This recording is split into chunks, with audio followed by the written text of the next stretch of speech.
It's no secret that World of Warcraft has a Horde-shaped problem. The Loktar is Ogaring. And while I think the WoW story has come a long way from the days of, well, whatever the hell this was, the Horde is still that part of the story that Blizzard seemingly doesn't know what to do with. So, what's the problem? How did we get here? And could the next expansion, Midnight, fix the Horde? Hello, everybody. I am Jmulls, and it's time to zug. Claiming what is mine. So how did we get here? I think it's fair to say for the better part since Kata, the WoW story has been all over the place, and it's the specific writing decisions made by Blizzard that have pigeonholed the Horde into this feeling of irrelevancy that it enshrouds itself with to this day. The Horde were cool, so cool! They were a faction ranging from dark, mysterious magic users to big, adrenaline-fueled warriors. Themes of finding honor in spite of their savage appearance fit them quite well, and created a contrast that captivated millions of players.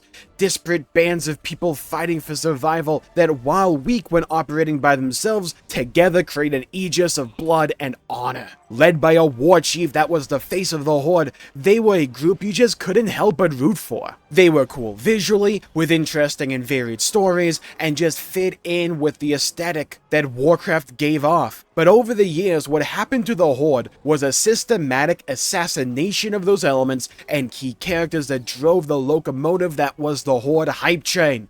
From pivoting characters to be the absolute worst versions of themselves, killing people off for just cheap, momentary emotional tugs, and just outright character obliteration. The kicker was the erasure of key elements that made the Horde so unique and multidimensional in favor of them just being the Red Alliance. From turning Garrosh Hellscream, the once-forgotten son of Grom, into a war chief whose stories seemed to at one point mirror that of the Horde itself. An entity that was on the way to reformation from a past stained with an over-reliance on pride and aggression, to one that would learn to wield both for the betterment of the collective whole of the Horde. He was turned from the lovable, badass face of the Horde, who still had learning to do, into a cautionary tale of pride and power. And while he was badass while doing so, the Horde lost the cool face and factor that he brought to the table. Vol'jin replaced him. And while Vol'jin had a phenomenal story, he was just kinda sidelined throughout all of Warlords of Draenor until he's brought back in Legion, where he died immediately to some Jabba on the Broken Shore, right before anything remotely interesting could be done with him as War Chief. Another cool and beloved Horde character died in the service of the whims of momentary storytelling that acts against long-term plot progression and character payoff. The next on the chopping block was Sylvanas, and this one, depending upon who you are, hurts the most. The Banshee Queen, she who was once turned by Arthas, who now is just a shell of her former self. She who once found herself in a world that seemingly wanted her and her forsaken people dead. She who once had a story that, would you believe it, closely mirrored the Horde's central messaging, where she wasn't a cut-and-dry good guy herself, nor were the Forsaken, but she was trying to not only find a place for herself, but over time, starting to care and love the Forsaken as her people, not just as convenient tools. And if this plot sounds foreign to you, it's because by the time we got to BFA, and even a little bit of Legion, they kinda just forgot about all of these elements in service of, yet again, turning a beloved Horde character into a cautionary tale. Gee, I wonder where I've heard this one before. Let the bastardization of another beloved Horde face begin. So, they needed a new villain, and I guess the writers play Worgen or something, and they just decided to make Sylvanas a big new villain throughout Battle for Azeroth. Gone were the days of her trying to carve a place out for herself, and then eventually her Forsaken. Gone were the days of her morally grey storytelling. Gone were the days of the Forsaken having their Banshee Queen. No! We need to have her burn a tree, which was shoddily told in the short term, only to be revealed in arguably the worst expansion of all time with Shadowlands about her true motivations. Where, surprise, she was also in service of a bigger bad guy they came up with, I assume in a drunken stupor, the Tuesday prior. Have you noticed something? Okay, character assassination and bad storytelling and bad plot development and bad characterization and bad pacing aside, a lot of what happened to get us to where we are today with the Horde was a result of Blizzard defaulting to killing off or turning Horde leaders into villains for momentary appeal, but also Blizzard's absolute aversion to morally gray characters for the Horde specifically. If someone does something bad at some point, we have to treat them like an entire villain or turn them into one, except if they're Alliance. Oh, Garrosh and Vol'jin had a dispute and Garrosh wasn't the perfect leader? Well, in spite of various moments of Garrosh showing potential as a character, let's scrap anything to do with that. That could have been remotely interesting. Instead, let's have him nuke a city and turn into Orc Hitler because he has to be the bad guy. I mean, he did call Sylvanas a bitch once. Duh! Oh, Sylvanas, yeah. She does some stereotypical zombie bad guy activities like invading Gilneas, having a farm of people, yeah, that happened, and well, being the Forsaken. But what about instead of telling a story where the undead try to find a place in the world to truly belong and to carve out a life for themselves? What about instead of telling that, and all the interesting moments we could have had with the Forsaken and Sylvanas because of that, we turn her into a villain and force the Horde to be just bad guys again for a bit? Because wouldn't that be great? Screw that morally gray storytelling of having a character do bad things from time to time. No, they have to be bad guys all the time. And we'll make the Horde go along with it being morally great because I guess she could threaten Thunderbluff. And then when we remove her from the story, what do? Do we develop new blood that could be equally as likable as the characters we just removed from the narrative to replace them on the Horde? No! F that! Replace them with minor characters we give about 5 minutes of in-game development for, and then never really address again. Except for, weirdly enough, the Forsaken, who had some interesting quests, but I don't think it was enough. Oh, look, Sawfang. He has a really great story of finding lost honor and a new purpose in life that mirrors the story of the Horde. And we gave a ton of care, love, and attention to him in BFA with a bunch of cinematics. You could pick to be a loyalist to Sylvanas, or to be closer to Sawfang. Quickly, let's kill him off! So we never have to do anything with that again. And we can seem really edgy in the short term. See guys, we kill characters, that's good storytelling, right? No, don't replace him with everyone. In fact, forget about the troll shaman he was kind of with the entire time. Just pretend he never existed, I guess. Oh, by the way, you guys remember Thrall? Yeah, well, he can't get his elements up. Smile. What the hell are we doing? There was clearly no long-term idea for the Horde, besides we want to appear that we have good morals as a company, so just give them a council. Give them a council too. Give them a council as well. Give everyone a council. Except for the Alliance, they can still be cool. Don't worry guys, we have good morals again. We're Blizzard. Enough riddles for one day. Meanwhile, the Alliance steadily gained more individuals associated with cosmic forces, retained their characters and their development. Even when it wasn't too good, it was still something. And those stories like those of Gen, Tyrande, and Anduin, they were retained because they didn't just kill them off the second they may have walked down a bit of a bad path. Heck, they gave a bunch of love to Moira and Magni within the War Within, and I think that story was really good, and I'm not saying that those stories shouldn't have happened. I'm just saying, stories of that caliber should have also happened for the Horde. And all the while, they're introducing more users and characters associated with cosmic forces into the ranks of the Alliance, while the Horde only really gained one-dimensional characters or characters that just didn't have those cosmic relations to the degree that the Alliance did. So, when they finally woke up from their drunken stupor and realized they needed something long-term for the story, the Horde were already beaten and battered from over a decade of decisions that left them hollow and a shell of their former selves. The death of Sawfang felt like the death of the old Horde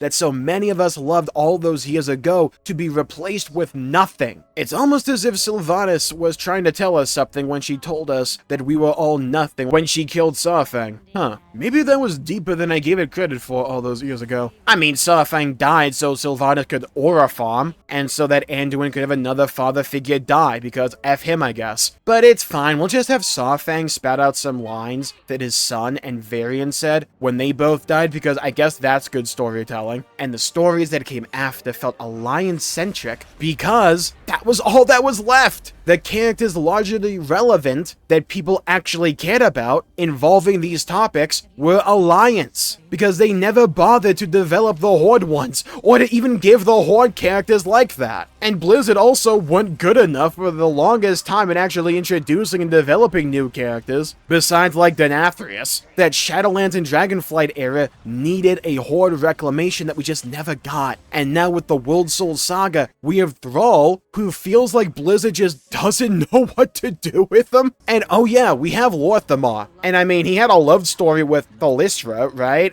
She, like, both her and him have been kind of absent for a while. But, we do have Midnight, and legitimately, I really like the Midnight cinematic. It's not the best one they've ever done, but, like, let's also be fair, it's extremely hard to top the Wrath and Wad ones. And I think the Midnight cinematic ends right before it gets really good for some reason. Like, why you end it there? I want to see that fight in the cinematic. But I kid you not, on my first view of it, I was just concerned the entire time that they were just going to kill off another fan-favorite Horde character leader in service of short-term storytelling, because I've seen these games before.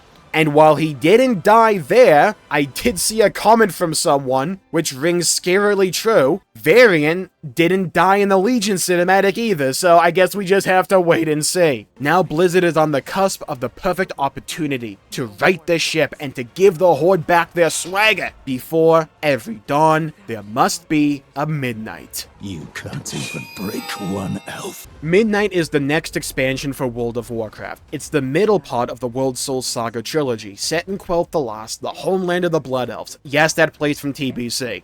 We're dealing with the Amani Trolls, yes, from TBC, as well as dealing with a giant conflict between the Void Elf lady, Xal'atath, not technically a Void Elf that we have as playable, a separate kind of Void Elf. Look, she's not even an elf, she's like a being possessing an elven body. I digress. It's a giant conflict between light versus dark, shadow versus light, and to be fair, the cinematic was Horde-focused, with an emphasis on Lady Liadrin, the leader of the Blood Knights. And while, yeah, she looks nothing like she did in-game in the cinematic, I think her, like, in-game model looks infinitely better, so whatever. And also, Lorthamar was there, who, shockingly enough, is a Horde leader that wasn't killed or turned into another villain. Feels like I'm seeing an extinct species come back for the first time or something. Oh yeah, I completely forgot to mention Gallywix. He was never really a guy on our side anyways, especially if you played the Goblin starting zone.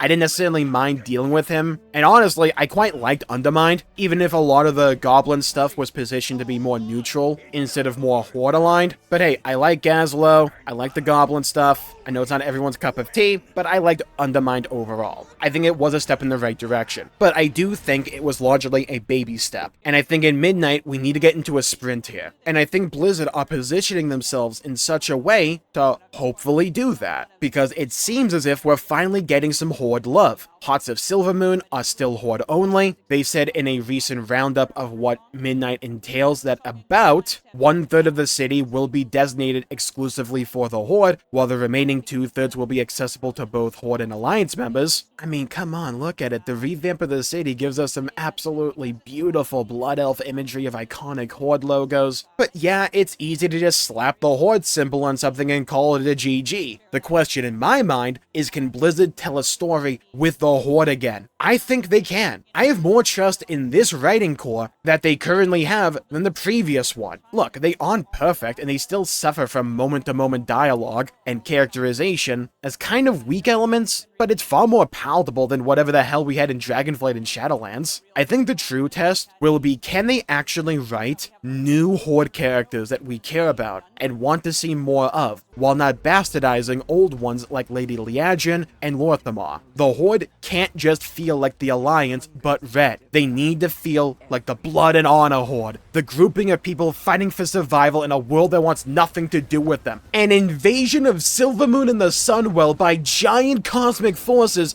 could be the perfect opportunity to recapture that spark. You can't even break one elf.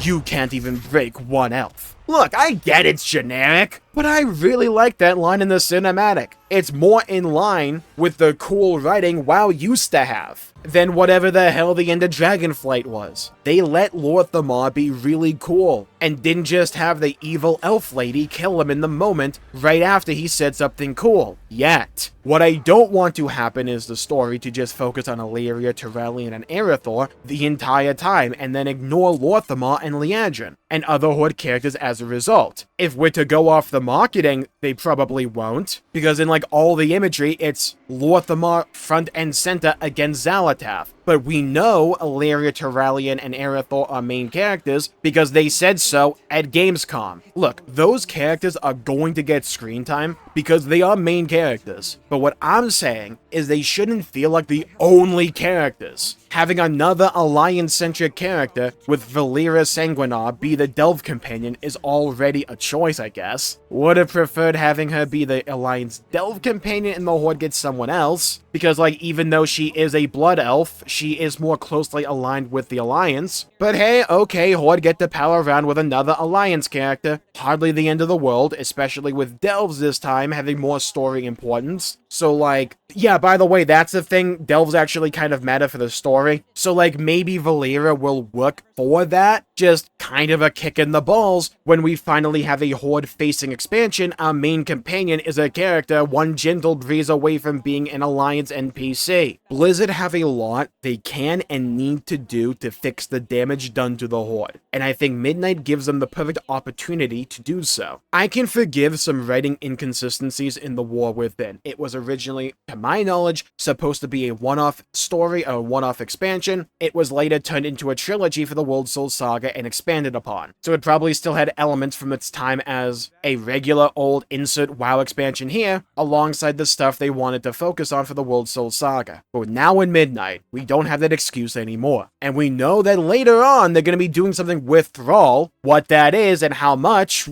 who knows? Hopefully he can get an arc, but while I personally would love to see the return of a singular war chief instead of some dumb council, I, by the way, hate the idea of a Horde council. Get rid of it. I think it's the lamest thing possible. I like having a singular face to represent the Horde, and I want them to be a big badass character. I don't think story decisions like that, though, fix the fundamental issue. The Horde, at the end of it all, just need better writing and they need better characters. It's as simple as that. They need more fresh blood that are engaging and compelling, who aren't just killed off the freaking second they introduced King Rastakhan. The Horde needs to be cool. They need big orcs, trolls, Tauren, blood elves, wrecking face, taking names, doing really cool magic stuff in the process that have emotional depth deeper than a freaking puddle, please. Who are also allowed to be cool, who are allowed to show off, who are allowed to be awesome, that don't just spout Horde lines repeatedly like Loktar Ogar. The Horde leaves no one behind. For like no reason or ad nauseum, looking at you, Exiles Reach. Let the Horde not only be cool again, let the Horde be the Horde again. I want to see a big badass orc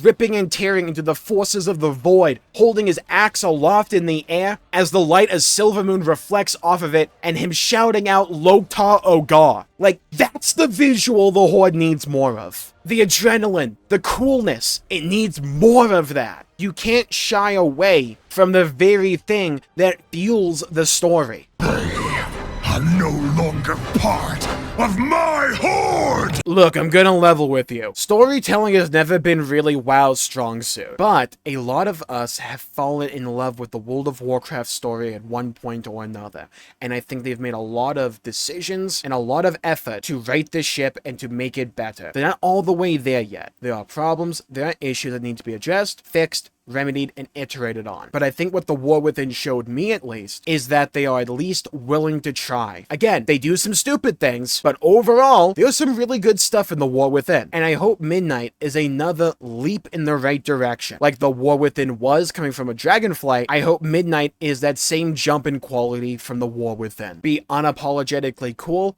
badass and ferocious. World of Warcraft is the story of both the Alliance and the Horde. You can't just do one or the other. And while once upon a time you could argue that the story was too Horde-centric, they need to find a way to strike that balance. Because I think it's fair to say that anyone playing the game in the last few expansions, the Horde have largely been sidelined. And I do think that's a shame. And I do think and hope this is one of the elements of the story they want to improve on when it comes to Midnight. It is set in Quel'Tha Loss. They are positioning Lor'themar in this big central role. They did so with Varian back in Legion, though. Just don't kill him off. Let the Horde be cool. Let them be heroes again. Let them be awesome. So here's where you come in. Leave a comment down below with your favorite moment from the Horde. Whether it comes from the RTS games, whether it comes from World of Warcraft, a single NPC, a visual, a piece of music, anything Horde related, I want you to tell me what your favorite bit ever was. For me, I'll never forget that scene of Garrosh Hellscream coming in at the end of Stone Talon Mountains. That was just